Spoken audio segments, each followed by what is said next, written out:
పోలేద జగదీశ ఇటువంటి తల్లి నీకుంటే ఈశా తెలిసేది నీకు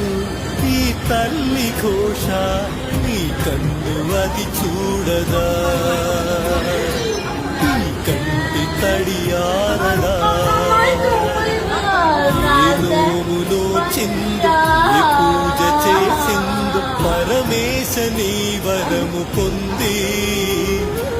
మురిసింది ఈ కన్న తల్లి తన శ్వాసతో బంధమల్లి